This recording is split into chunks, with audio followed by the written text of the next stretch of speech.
كتاب أنزلناه إليك مبارك ليدبروا آياته وليتذكر أولو الألباب۔ پھر اس کے بعد ایک واقعہ ہے۔ پہلے تو تہمت کی بات کی تھی، یہاں حضرت عائشہ صدیقہ پہ لگنے والی تہمت کو بنیاد بنا کر واقعہ عفق اور اس کی حکمتیں، آیت 11 سے 18 ہے۔ حضرت عائشہ صدیقہ پر ایک تہمت لگی تھی، قرآن نے ان کی بے گناہی ثابت کی۔ کیا پتہ چلا کہ زندگی میں کبھی کوئی الزام لگے تو بہت دفاع کرنے کی بجائے معاملہ اللہ کے حوالے کر دیں، وہ ضرور سچ سامنے لے آئے گا۔ یہ حضرت عائشہ کی شان بھی ہے، اور کسی کے لیے قرآن میں اتنی آیات نہیں آئیں جو ان کے لیے آئیں۔ تو کیا پتہ چلا کہ جب اللہ سبحانہ تعالیٰ آپ کو پاک دامن رکھنا چاہے، ساری دنیا بھی آپ کے بارے میں غلط بات کہہ دے تو آپ اس پہ پریشان نہ ہوں۔ پھر اس کے بعد آیت 19 سے 20 میں مسلمانوں میں بے حیائی پھیلانے والوں کا برا انجام دکھایا جا رہا ہے۔ ان الذین یحبون ان تشیع الفاحشہ، کچھ لوگوں کا مشن ہے کہ مسلمانوں کی نسل بے حیا ہوں، لہٰذا وہ تشیع الفاحشہ یعنی پروموٹ کرتے ہیں، پروپیگیٹ کرتے ہیں برائی کو، فاحشہ کو، اور ایسی چیزیں جس سے گندے کام ہوں۔ دنیا اور آخرت میں اللہ تعالیٰ ایسے لوگوں کو دھمکی دیتے ہیں۔ تو کیا پتہ چلا فحش اللہ تعالیٰ کو پسند نہیں ہے، نہ زبان سے پھیلانا، نہ لباس سے، نہ حرکات سے۔ دیکھیے ڈیسنسی ہے اسلام میں، تہذیب ہے۔ آج بھی ایک مہذب انسان کو دیکھ کر آپ کے ذہن میں کیا آتا ہے؟ بس سمجھ لیجئے کہ اسلام آپ کو مجھے مہذب بنانا چاہتا ہے۔ بیکار کپڑے پہننا، ایسا لباس پہننا جس میں چھپنے سے زیادہ کھلنے والا تصور ہو، زبان سے گالیاں دینا یا کچھ اور، یہ سب چیزیں اللہ کی پسند سے انسان کو دور کر دیتی ہیں۔ تو اگر ہم چاہتے ہیں کہ ہم اللہ تعالیٰ کے فیورٹیز میں شامل ہوں، اللہ تعالیٰ کے پیارے لوگوں میں ہوں، تو ہمیں انشاءاللہ ایسی چیزوں کو کٹ آف کرنا ہے۔ اپنے معاشرے کے تشیع الفاحشہ کو دیکھیے، ایڈورٹیزمنٹ کے نام پہ ہے یا خوشیوں کے نام پہ ہے یا کانسرٹس اور کالجوں اور اسکولوں کے ماحول کے نام پہ ہے۔ آپ نے میں نے انشاءاللہ اپنا حصہ ڈالنا ہے اس کو ختم کرنے میں۔ پھر اس کے بعد اگر اللہ کا فضل نہ ہو تو کوئی بھی پاکیزہ نہیں رہ سکتا۔ یہ آیت 21 کا میسج ہے۔ کیا پتہ چلا کہ لا تتبعوا خطوات شیطان، شیطان کے نقش قدم پہ مت چلو، اور جو کوئی اس کے پیچھے لگ جائے گا تو یہ تو اس کو بے حیائی اور منکر کی دعوت دے گا۔ تو ہمیشہ اللہ سے کہا کریں کہ اللہ مجھے ان لوگوں میں شامل کر لے جن کو تو پاک کرتا ہے، اور اپنے بچوں، اپنے گھر کے مردوں اور عورتوں کی فکر ہونی چاہیے، ان کے لیے بھی یہی دعائیں کیا کریں کہ اللہ تعالیٰ ان کی نظروں کو پاک کر دے اور سب کچھ۔ اور اس کے لیے پھر عملی کوششیں بھی کیجیے۔ اب جب بچوں کو سمجھ نہ ہو اور آپ ان کو ایسی چیزیں لے دیں، دلوا دیں، اور پھر ان کو اکیلے چھوڑتے ہیں اور وہ ہر وقت کمپیوٹر پہ بیٹھے ہیں، تو ان کو کبھی ان اٹینڈڈ نہ چھوڑیے۔ پھر اس کے بعد آیت 22 کا پیغام کیا ہے کہ دوسروں کی زیادتی کو معاف کر دو، اللہ تمہارے گناہ معاف کر دے گا۔ حضرت عائشہ پہ جب تہمت لگی تو باپ ہونے کے ناطے حضرت ابوبکر صدیق کا دل دکھا۔ اس پہ انہوں نے اس شخص کو کچھ نہ دینے کی قسم کھا لی جس نے اس میں حصہ لیا، حالانکہ حضرت ابوبکر اس کی ٹیک کیئر کرتے تھے۔ تو جب انہوں نے قسم کھا دی تو اللہ نے فوراً کہہ دیا وَلَا يَأْتَلِ أُولُو الْفَضْلِ مِنْكُمْ، آپ میں فضل والے، پیسے والے، دولت والے اس بات کی قسم نہ کھائیں کہ اپنے غریب رشتہ داروں جو مسکین اور مہاجر بھی ان کو کچھ نہیں دیں گے۔ کیا کرو وَلْيَعْفُوا وَلْيَصْفَحُوا، درگزر بھی کرو، معاف بھی کر دو۔ کیا الا تحبون، کیا تم نہیں چاہتے ان یغفر اللہ لکم، کہ اللہ تمہیں معاف کر دے، کیونکہ اللہ تو بخشنے والا مہربان ہے۔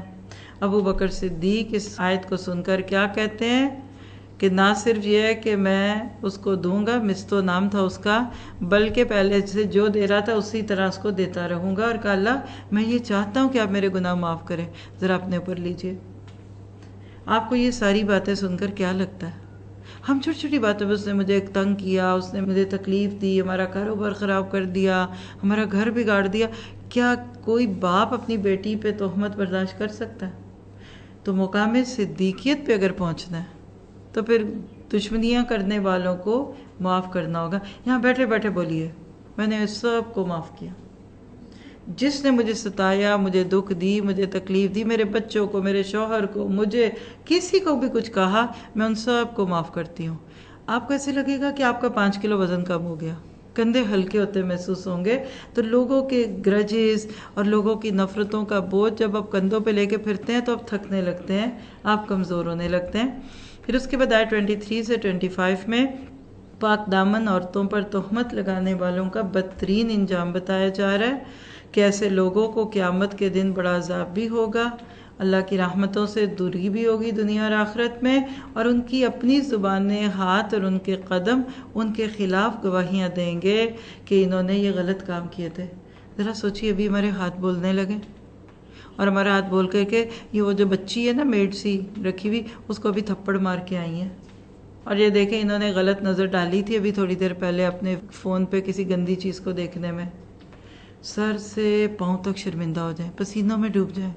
تو قیامت کے دن کیا ہوگا، اس کو دیکھنے کی ضرورت ہے۔ پھر اس کے بعد آیت 26 جیسا کردار ویسی رغبت، جس کو آپ کہتے ہیں کہ ایک طرح کے لوگ اکٹھے کر دیے جاتے ہیں، تو الخبیثات للخبیثین والخبیثون للخبیثات۔ کیا پیغام ہے اس آیت کا کہ اللہ نے خبیث کے لیے اور طیب کے لیے بنایا ہے۔ یعنی حضرت عائشہ پہ تہمت لگانے والوں نے ایک لمحے کے لیے یہ نہیں سوچا کہ یہ بیوی کس کی ہے، یہ بیٹی کس کی ہے، یہ خالہ کس کی ہے۔ تو اتنی پاک دامن عورت پہ بات کرنے والے اصل میں یہ ثابت کر رہے ہیں کہ ان کے اپنے اندر خباثت بھری ہوئی ہے۔ اب اس سے اگلی جو صورت کا حصہ ہے نا، یعنی شروع میں آپ دیکھ رہے ہیں کہ زنا اور اس سے متعلقات تھے، اب آیت 27 سے آن ورڈ کسی معاشرے کو زنا فری بنانے کے لیے، فحاشی نہ ہو، بے حیائی نہ ہو، بڑے خوبصورت آداب ہے، جس میں سب سے پہلے کسی کے گھر میں داخل ہونے کے لیے ہدایات ہیں آیت 27 سے 29 میں۔ اور یہاں اگر وہ بات کر دی جائے کہ کسی کے گھر جاؤ تو اندھے بن کر جاؤ اور وہاں سے نکلو تو گونگے بن کے نکلو۔ ہر گھر میں کچھ نہ کچھ ہوتا ہے۔ دیکھیے تہ کے اندر تو ہمیشہ گندگی ہوتی ہے نا، ایون دور سے چمکتی دمکتی چیزوں کو بھی جب آپ ان ریپ کرتے ہیں تو اندر سے کچھ نقص نکل آتے ہیں۔ کبھی کسی کے گھر آپ کو رہنا پڑے، آپ کسی کے ساتھ رہیں، اٹھے بیٹھیں، کبھی ان کی برائی باہر جا کے نہ کریں، خاموشی سے گزر جائیں۔ اور یہاں ان آیات میں جو چیزیں ہیں ذرا سا اس کو دہرا لیتے ہیں۔ گھر میں داخل ہونے کے آداب میں سلام کرنا، دستک دینا، اجازت لینا، مناسب وقت پر جانا اور اطلاع دے کر جانا۔ ہم سب اپنے لیے جو چیز پسند کرتے ہیں نا، وہی دوسرے بھی اپنے لیے پسند کرتے ہیں۔ پھر اس کے بعد نہ اجازت لیں گے تو کیا نقصان ہوگا، ایسے ہی اٹھ کے منہ کھول کے۔ اور یاد رکھیے کہ اب تو لاک ہیں، تالے ہیں، بیلز ہیں، انٹرکامز ہیں۔ اس دور میں تو گھروں کے باہر دروازے تک نہیں ہوتے تھے، پردے تھے۔ اب بدو اور جاہل لوگ ایک دم کمرے میں گھس جاتے تھے، ایک ایک کمرے کے گھر ہوتے تھے، حجرے تھے چھوٹے چھوٹے۔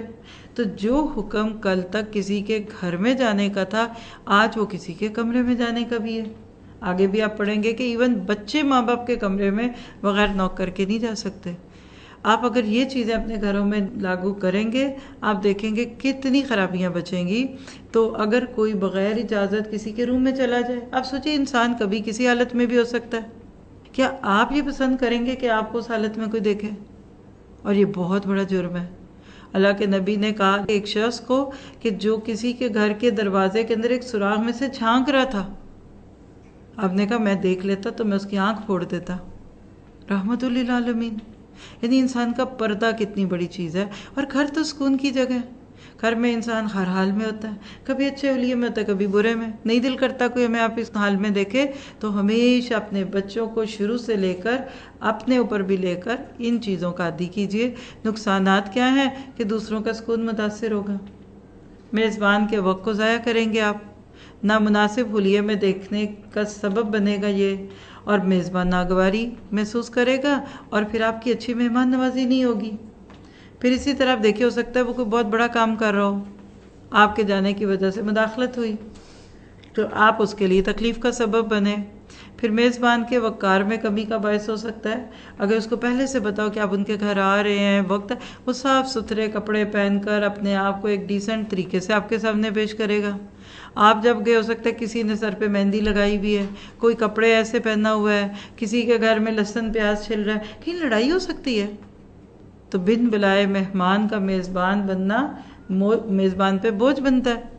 اور ان سب باتوں سے جو آخری نقصان ہوگا نا، تعلقات بگڑیں گے. کبھی کبھی بے تکلفی کے نام پہ یہ کام کرتے ہیں، بعد میں لوگ پھر بگڑ جاتے ہیں. آگے دیکھیے تو آیت 30 میں اب اگلا حکم ہے. ان سب کو کہتے ہیں سد ذرائع زنا، زنا کی روک تھام کے طریقے، یعنی بے حیائی اور فحش سے رکنے کی چیزیں ہیں. اور وہ کیا ہے کہ مردوں کو بھی نگاہیں جھکانے اور شرمگاہوں کو چھپانے کا حکم دیا جا رہا ہے، اور عورتوں کو بھی، کیونکہ نگاہ کی حفاظت ایمان کی حفاظت ہے. مومن مرد و عورت ایک دوسرے کے سامنے اپنی نگاہوں کو نیچا رکھے. آنکھوں کو پست رکھنے کا حکم ہے، یعنی مطلقاً کمپلیٹلی تو ناممکن ہے کہ آپ نہ دیکھیں کسی کو. زندگی میں ہر وقت انسان باہر جب نکلتا ہے تو نظر تو پڑتی ہے، لیکن کیسی نظر نہ پڑے جس سے فتنہ ہو. تو آنکھ دل کا دروازہ ہے. آنکھ کے فتنے سے بچنے کی کوشش کرنی ہے. اچانک نظر پڑنے پر نظر پھیر لی جائے، نظروں پر نہیں تو مواخذہ ہوگا. آج تو سوشل میڈیا، اب ایک ہیرو ہے، ایون کوئی استاد ہے، کوئی درس دے رہا ہے، ٹکر ٹکر مت دیکھیے. عورت تو چلے پردے میں رہے گی نا، اور اگر عورت بھی پردے میں تو اس کو بھی نظریں بھر کے دیکھنے کی ضرورت نہیں ہے. اور ادھر ایک حدیث بھی ہے، سلسلہ الصحیحہ کی روایت 30 ہے. حضرت عبادہ سے یہ روایت ہے کہ تم اپنی طرف سے مجھے 6 چیزوں کی ضمانت دو، میں تمہیں جنت کی ضمانت دیتا ہوں. ایک قسم کی دیکھیں انشورنس ہے. کیا چیزیں؟ بات کرو تو سچ بولو، ساتھ ہی ساتھ میں بھی اپنا محاسبہ کروں اور آپ بھی. جب وعدہ کرو تو پورا کرو، جب تمہیں امانت دی جائے تو ادا کرو، اپنی شرمگاہوں کی حفاظت کرو، اور اپنی نگاہیں نیچی رکھو، اور اپنے ہاتھوں کو روک کر رکھو. کتنا مہذب بنا رہا ہے اسلام آپ کو. اور آپ نے ابھی تک نوٹ کیا کہ مردوں کو پہلے حکم دیا گیا ہے. ہمارے یہاں لفظ پردہ آتے ہی ذہن میں عورتیں آ جاتی ہیں، حالانکہ جیسے عورتوں کو حکم ہے ویسے ہی مردوں کو بھی ہے. اب الگ سے عورتوں کو کچھ ایکسٹرا چیزیں جو دی جا رہی ہیں وہ ہیں آیت 31 میں، یعنی عورتیں نظریں بھی جھکائیں گی اور زینت بھی چھپائیں گی، کیونکہ عورت میں فطری طور پہ خوبصورتی بھی ہے اور کشش بھی ہے. تو کیا پتہ چلا؟ قُل لِّلْمُؤْمِنَاتِ يَغْضُضْنَ مِنْ أَبْصَارِهِنَّ. یہاں تو میں آپ کو یہی کہہ سکتی ہوں کہ ان آیتوں کی تفسیر سن لیں. آج کی بیٹیاں، آج کی بہنیں اور آج کے گھرانے آہستہ آہستہ بدل رہے ہیں. اب دیکھیں یہاں ایک پوری لسٹ ہے.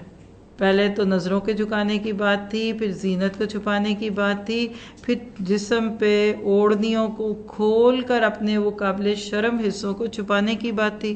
ہاں کن پہ زینت کھل سکتی ہے ایک پوری لسٹ ہے. کیا پتہ چلا کہ خواتین محرم افراد کے سوا کسی کے سامنے اپنی زینت کا اظہار نہیں کر سکتی. اور محرم رشتوں میں بھی سب کا فرق ہے. شوہر کے سامنے جو چیز کھل سکتی ہے وہ باپ کے سامنے بھی نہیں کھل سکتی. بھائی اور بیٹوں کے سامنے بھی ایک عورت بڑے مہذب لباس میں ہوگی. اب کیا عورت زیب و زینت اختیار نہیں کر سکتی؟ کر سکتی ہے، لیکن وَلَا يُبْدِينَ زِينَتَهُنَّ. جہاں جس جگہ جتنا اپنے آپ کو کھولنا ہے، جتنا اس کو فائدہ اتنا ہے. اب ایک عورت اپنے گھر میں جس طرح بیٹھی اٹھ کے اسی طرح باہر بازار میں چلی جائے گی تو کیا فتنے نہیں ہوں گے؟ تو بہرحال یہ ایک موضوع ہے، اس کے اوپر بہت کچھ ہے. آپ لباس اور حجاب کے مسائل کے نام پر ایک لیکچر میں پورے قرآن سے وہ آیتیں اکٹھی کر دی گئیں تاکہ آپ کو پتہ چلے عورت عورتوں میں کیسے رہے، عورت گھر کے محرموں میں کیسے رہے، اور عورت باہر جائے تو کیسے. پیچھے ہم نے سورۃ اعراف میں یہ موضوع سنا، اب یہ دوسری جگہ ہے، اور اب تیسری جگہ آگے سورۃ الاحزاب میں آئے گا.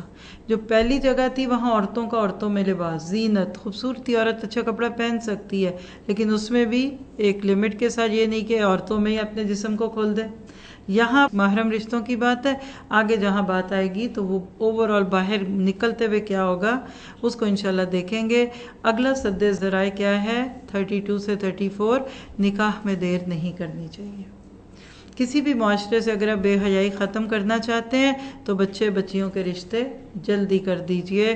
ہمارے ہاں بہت سارے معاملات ہوتے ہیں، ابھی یہ نہیں، ابھی یہ پاؤں پہ نہیں کھڑا ہوا، وہ بیچارہ 1 سال کا ہی کھڑا ہو گیا تھا.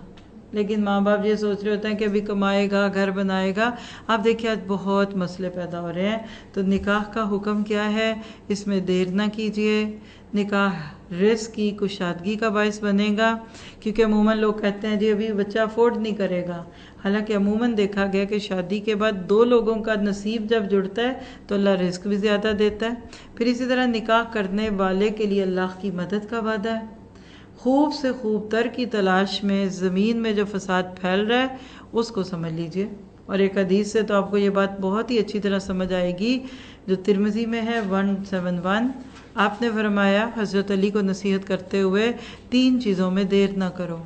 نماز میں جب اس کا وقت ہو جائے، جب جنازہ حاضر ہو، اور مجرد، یعنی مجرد کہتے ہیں اکیلے کو، رانڈ کہہ لیجئے، یعنی وہ مرد جس کی بیوی فوت ہو جائے یا وہ عورت جس کا مرد نہ ہو، یعنی اکیلے لوگ جو ہوتے ہیں، سنگلز کہہ لیجئے، ان کے نکاح میں جب کہ ان کے ہم پلہ رشتہ مل جائے تو شادیوں میں ڈیلے نہیں کرنا۔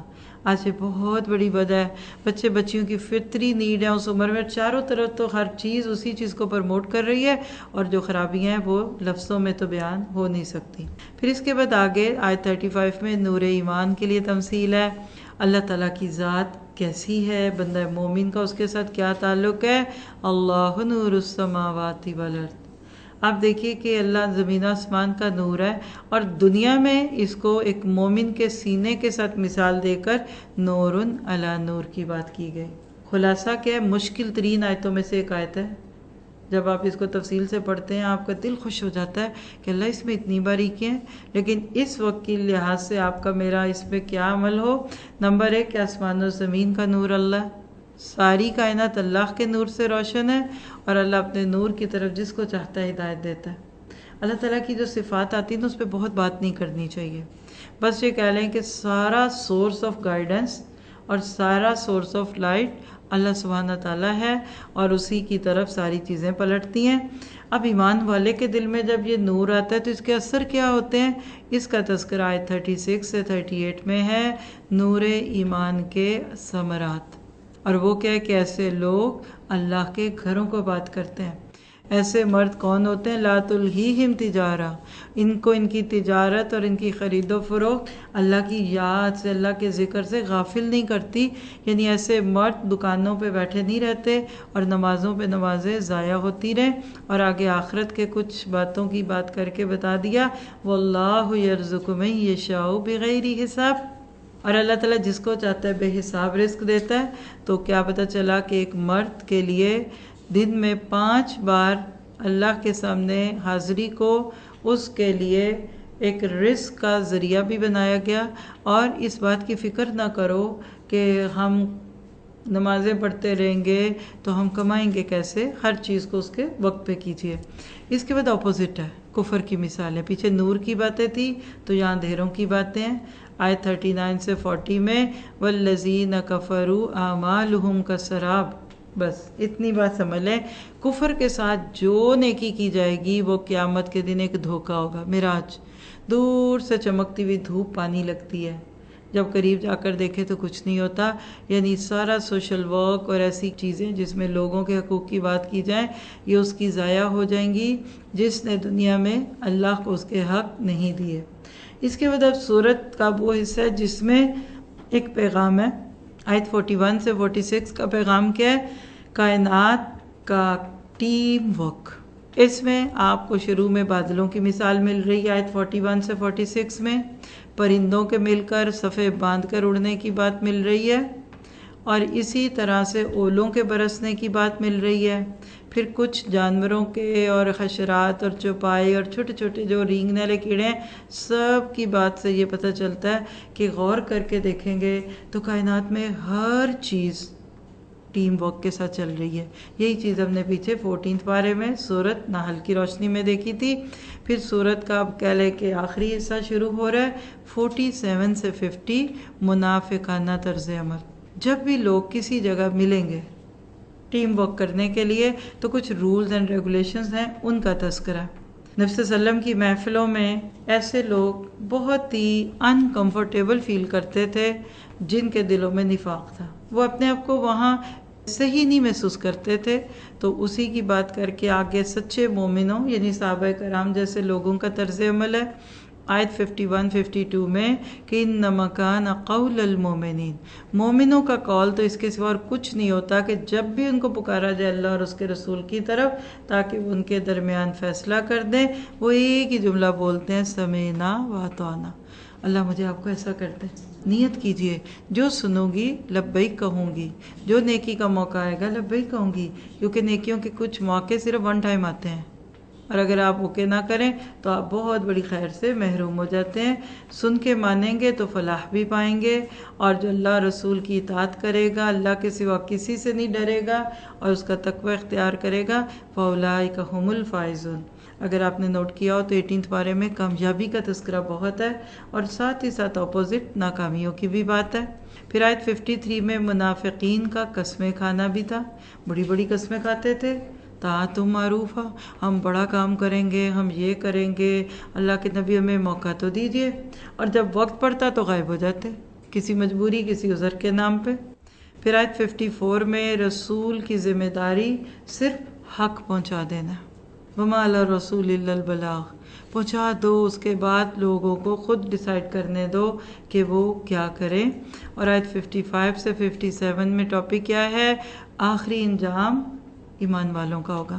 اللہ نے یہاں خلافت کی بات کی ہے، وعد اللہ الذین آمنوا منکم وعملوا الصالحات لیستخلفنہم فی الارض، خلفۂ راشدین کا دور ہو یا بات کا کوئی دور ہو، جہاں لوگوں نے ایمان کے بعد عمل صالح کیا اللہ نے وہاں مسلمانوں کو عزت دی۔ آج ہم دنیا میں کچھ چیزوں کو دیکھ کر پریشان ہو رہے ہوتے ہیں، اللہ نے اس کا علاج دیا ہے، تم اپنے ایمان اور اپنے عمل میں اچھے ہو جاؤ، اللہ تمہیں نہ صرف یہ کہ خلافت دے گا بلکہ تمہیں دنیا میں امن بھی دے گا، اور تمہیں ایک طریقہ سکھا دیا ہے کہ اس دنیا میں اللہ کی مدد لینے کا طریقہ کیا ہے۔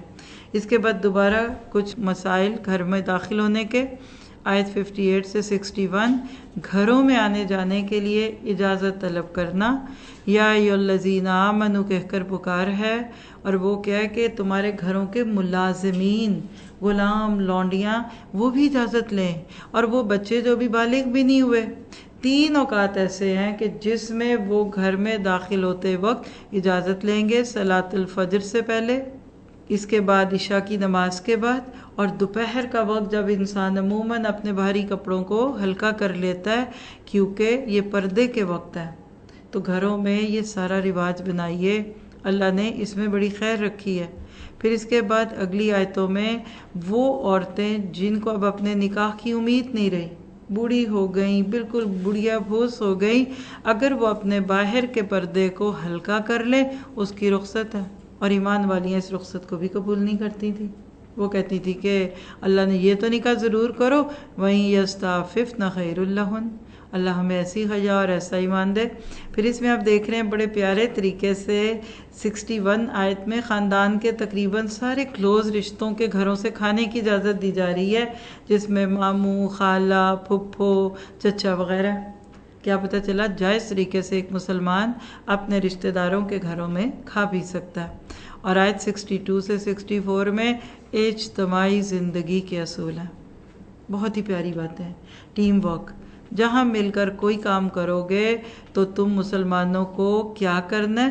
لم یسخبو، مت اٹھو ادھر سے، حتی یستاذنو، اجازت کے بغیر کسی میٹنگ سے، کسی محفل سے مت اٹھو، کیونکہ ایک اٹھتا ہے تو باقیوں کی بھی نظریں گھڑی پہ لگ جاتی ہیں۔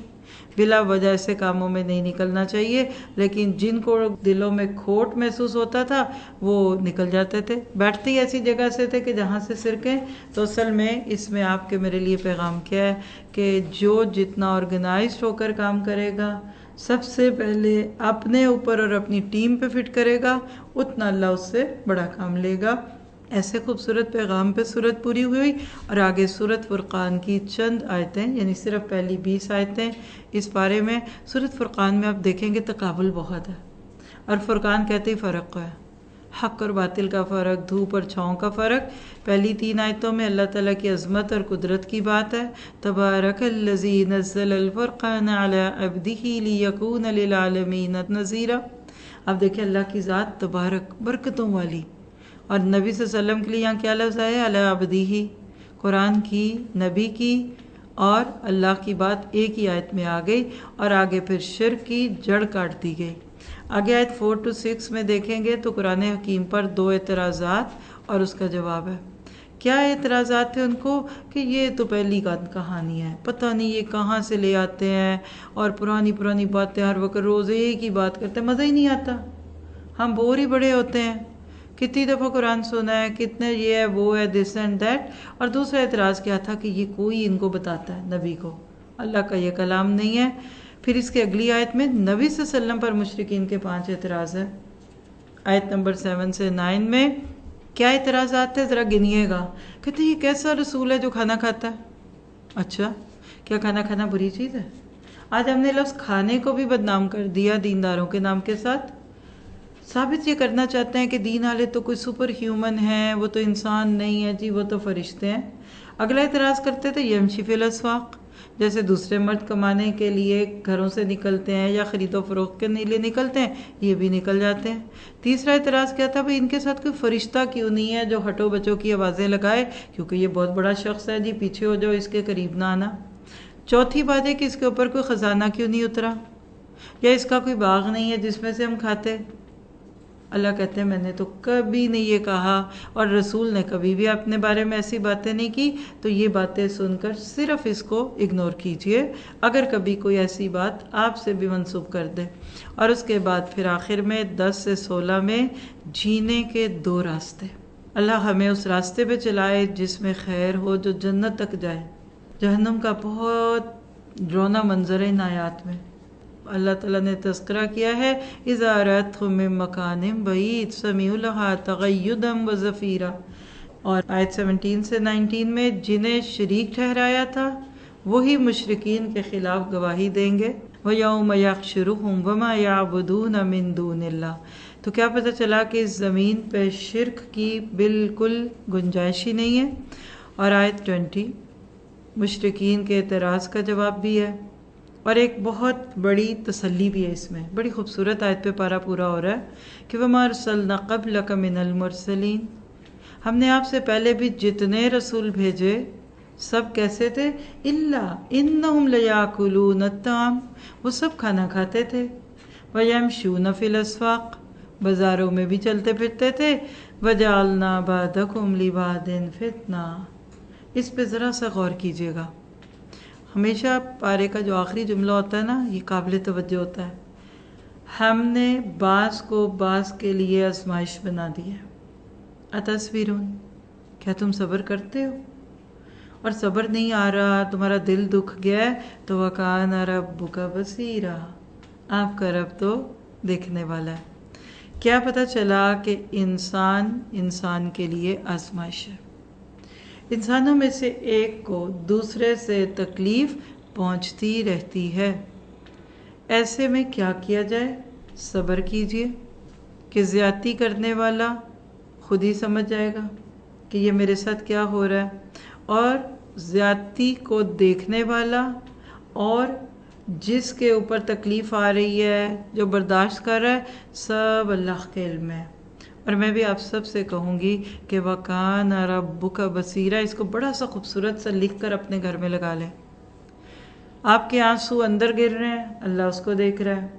کوئی آپ کو تکلیف دے رہا ہے، صبر کیجئے، اور انسانوں میں یہ رہے گا۔ آپ کے بھی ارد گرد کوئی ایک انسان ایسا ہو سکتا ہے، گھر میں، کاروبار میں، بازار میں، مردوں کے ساتھ، کہ جس کو واقعی آپ سے کچھ چڑھو۔ ڈونٹ وری، اللہ تعالیٰ آپ کو اس کے شر سے بچائے گا۔ سبحان ربک رب العزت عما یصفون وسلام علی المرسلین والحمد للہ رب العالمین۔ اللہ تعالیٰ آپ سے راضی ہو۔ السلام علیکم ورحمۃ اللہ وبرکاتہ۔